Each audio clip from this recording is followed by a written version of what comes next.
اعوذ باللہ من الشیطان الرجیم بسم اللہ الرحمن الرحیم الحمد للہ رب العالمین الصلاة والسلام علی اشرف الانبیاء والمرسلین وخاتم النبیین ابی القاسم محمد صلی اللہ وعلى الطيبين الطاهرين المعصومين المظلومين المنتجبين الذين أذهب الله عنهم الرجس وطهرهم تطهيرا صلى على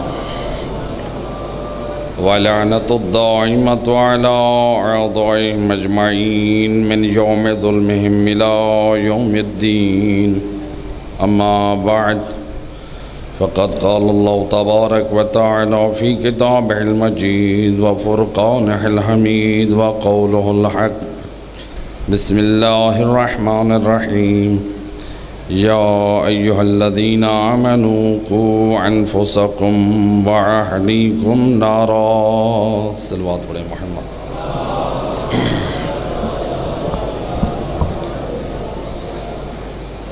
قبلہ صاحب 3 بجے جو ہے وہ شبیہ ذوالجناح برآمد کرائیں گے، تو اس لیے کہا گیا ہے کہ کچھ میسیج اور پھر اس کے بعد مصائب کی منزل، ورنہ آج کے دن کا تقاضا تو یہ ہے کہ صرف مصائب بیان ہوتے۔ مل کے صلوات پڑھیں محمد و اہل بیت کی ذات پر۔ ذرا یہ آکر رکھ دیں، بارہ دیگر باواز بلند صلوات، اس کو ادھر رکھتے بیٹھ لیں۔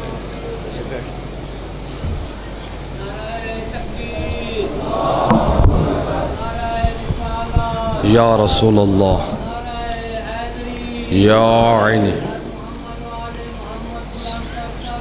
اللہم صلی علی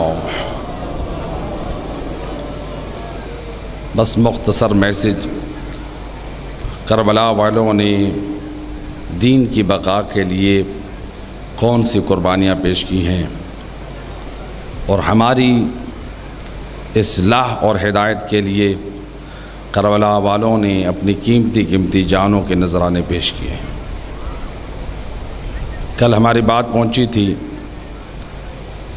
عزاداری سید الشہداء اور نماز کے حوالے سے، تو وہاں پر ایک میں نقطے کو بیان کرتا چلوں کہ آج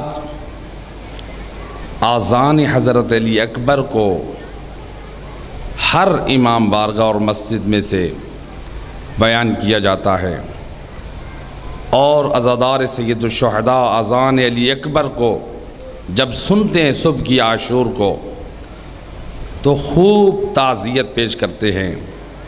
بے شک ہونا چاہیے یہ اہتمام، لیکن اے علی اکبر کی اس مصیبت کو یاد کر کے رونے والے عزادار، تجھے کربلا میں علی اکبر نے پیغام بھی دیا ہے کہ جیسے میں نے کربلا میں صبح کو آذان دے کر نماز ادا کی تھی، اے علی اکبر کی آذان دینے والے، جب علی اکبر کی آذان کو سن لے تو اس کے بعد نماز صبح کو ضرور ادا کر۔ وہ یاد علی اکبر ہے تو یہ سنت علی اکبر ہے۔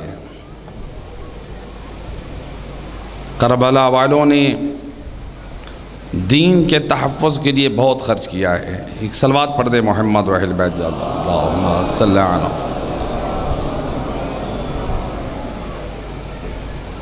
کربلا والوں نے اپنے وقت کے امام کی رضا کو سامنے رکھا ہے، اپنی خواہشات کو سامنے نہیں رکھا۔ حضرت عباس علمدار اپنے وقت کے امام کی اس قدر معرفت رکھتے تھے، تاریخ میں جو نقطہ ملتا ہے میں اس کی طرف توجہ دلانا چاہتا ہوں کہ دیکھیں حضرت عباس علمدار نے میدان کربلا میں وقت کے امام کی معرفت کا عملی درس دیا ہے۔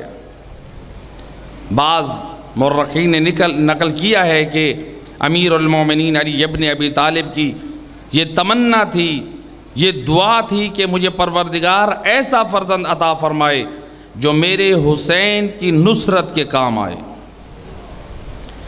تو کیا حضرت عباس علمدار کی پوری زندگی یہ تمنا نہ تھی کہ میں میدان کربلا میں جنگ لڑ کر زہرا کے لال کی نصرت کروں؟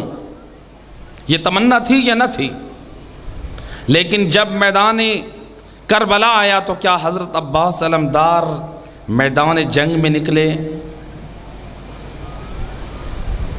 ایک طرف میدان جنگ، اس کا امر نہیں ملا، لیکن اجازت ملی ہے تو پانی کے لیے۔ تو حضرت عباس علمدار کہہ سکتے تھے، لیکن حضرت عباس علمدار تربیت یافتہ علی ابن ابی طالب تھے، اپنی خواہشات و آرزو سے چلنے والے نہیں تھے۔ انہوں نے دیکھا کہ میرے وقت کے امام کی رضا یہ ہے کہ پانی لینے جاؤں، ورنہ ان کی اپنی خواہش یہ تھی کہ وہ میدان جنگ میں جائیں۔ انہوں نے میدان جنگ میں لڑنا چھوڑ دیا، امام کی رضا کو مقدم رکھا۔ یہ پیغام ہمیں حضرت عباس علمدار نے کربلا کا پیغام دیا ہے کہ اپنے زمانے کے امام کی معرفت کو ایسے رکھو تم بھی۔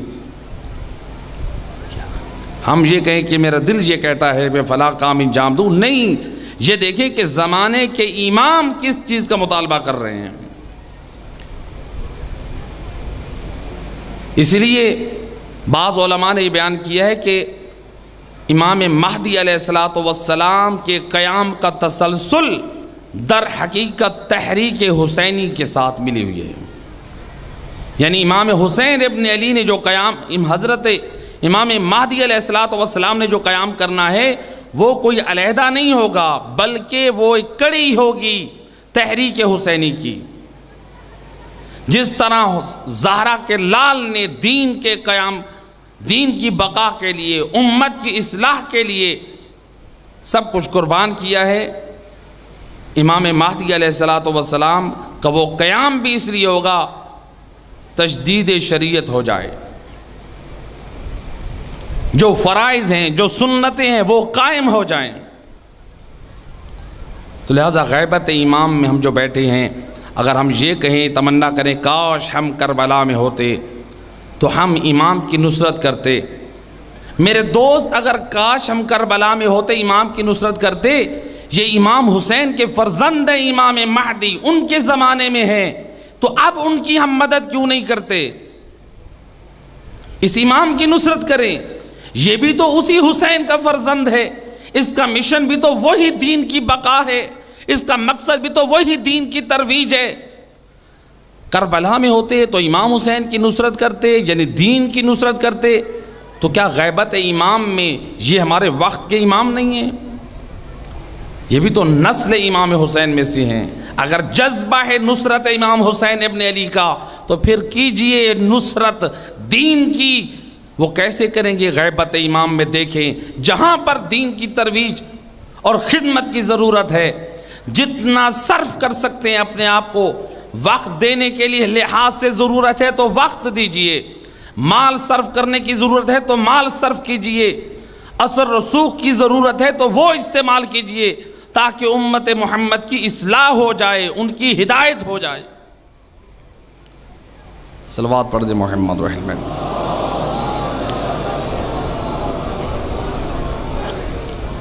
اس دین کی بقا کے لیے حسین نے بڑی قیمتی چیزیں دی ہیں، اس لیے میں ایک جملہ کہا کرتا ہوں، کربلا میں دین کی جو عمارت حسین نے تعمیر کی ہے وہ اتنی قیمتی عمارت تھی کہ جس کا گارا استعمال کیا ہے تو حسین نے اپنا پاک خون، کہیں علی اکبر کا خون، کہیں ششماہی کا خون، کہیں قاسم کا خون، اس عمارت کو کھڑا کرنے کے لیے جو اعضاء رکھے ہیں، جو اینٹوں کی دیوار کھڑی کی ہے، کہیں عباس کے بازو ہیں، کہیں ششماہی کا لاشا ہے، کہیں قاسم کا لاشا ہے۔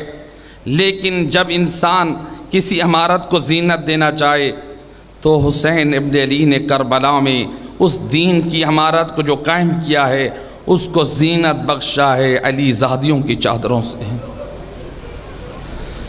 اس دین کی عمارت کے لیے حسین ابن علی نے کربلا میں بہت کچھ قربان کیا ہے۔ وہ قربانی آج دنیا اپنے چھوٹے بچے ہوں یا جوان بچے ہوں، فطرت انسان میں انسان پیار کرتا ہے، سب کچھ قربان کرتا ہے، اپنی ننھی اولاد کو بچاتا ہے، اپنی جوان اولاد کو بچاتا ہے، لیکن قربان جاؤں زہرہ کا لال میدان کربلا میں یہ دونوں چیزیں قربان کر کے دین کی عظمت کو اجاگر کر رہا ہے۔ کون ہستی؟ حضرت علی اصغر، آج ان کے میں نے مصائب پڑھنے ہیں۔ کون حضرت علی اصغر؟ اس سے پہلے کہ میں شہزادے کے مصائب کی طرف آؤں، میں آپ سے پوچھنا چاہتا ہوں، آپ بھی اپنے اپنے گھروں سے نکلے ہیں، میری ماں بہنیں بھی اپنے گھروں سے جب آئی ہیں تو جن خواتین کی گود میں چھوٹے چھوٹے بچے ہیں، اس خاتون نے گھر میں دو چیزوں کا خیال کیا ہے کہ ہم آج عاشور کا دن ہے، حسین کا ذکر سننے جا رہے ہیں، ان معصوم بچوں کے لیے فیٹر میں دودھ لے لیا جائے، ان بچوں کے لیے 7 بوتل پانی کی لے لی جائے، جبکہ سب جانتے ہیں یہاں جا رہے ہیں وہاں سبیل حسین بھی لگی ہوگی، وہاں پر ہم بچوں کو دودھ بھی پلا سکتے ہیں، وہاں پر پانی بھی لے سکتے ہیں، لیکن 7 دودھ لے کے آنا اور پانی 7 لے کے آنا، مقصد یہ ہوتا ہے کہ ایک لمحے کے لیے بھی بچہ رونے نہ پائے۔ میں اپنی ماں اور بہنوں سے پوچھنا چاہتا ہوں، اے اولاد والو، ایک لحظے کے بچے کا رونا برداشت نہیں ہوتا۔ ہائے اللہ جانے روز عاشور جناب رباب کی کیا کیفیت ہوگی جب ننھا شہزادہ ہے رو رہا تھا، تڑپ رہا تھا۔ آیت اللہ کاشانی نقل کرتے ہیں شہزادے کے رونے کی فقط کیفیت نہ تھی، بلکہ شہزادہ غوشی علیہ الساعہ بعد الساعہ، ہے شہزادے پہ پیاس کا اتنا غلبہ رہتا تھا، شہزادہ ہر گھنٹے بعد غش کھا جاتا۔ اجرکم علی اللہ زادارو، اولاد والو، ذرا میں آپ سے پوچھنا چاہتا ہوں، اگر ہم میں سے کوئی غش کھا جائے، بے ہوش ہو جائے تو افاقہ کرنے کے لیے کیا کریں گے؟ جلدی سے لوگ دوڑیں گے، پانی لائیں گے، اس کے منہ پر ڈالیں گے یا اس کے منہ میں کچھ قطرے ڈالیں گے ہوش میں لانے کے لیے۔ ہائے کربلا کا ننھا شہزادہ،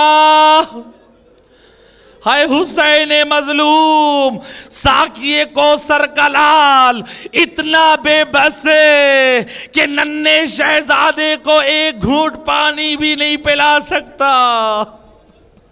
اجرکم علی اللہ زادارو، بس ایک روایت کی طرف اشارہ کرتا چلوں، بعض مورخین نے نقل کیا ہے کہ جب میرے مولا کو 40 ہجری میں ضربت لگی تو امام کے گھر میں طبیب بیٹھا تھا، طبیب نے کہا اے حسن، اگر ہو سکے تو اپنے بابا علی کے لیے دودھ کا انتظام کرو۔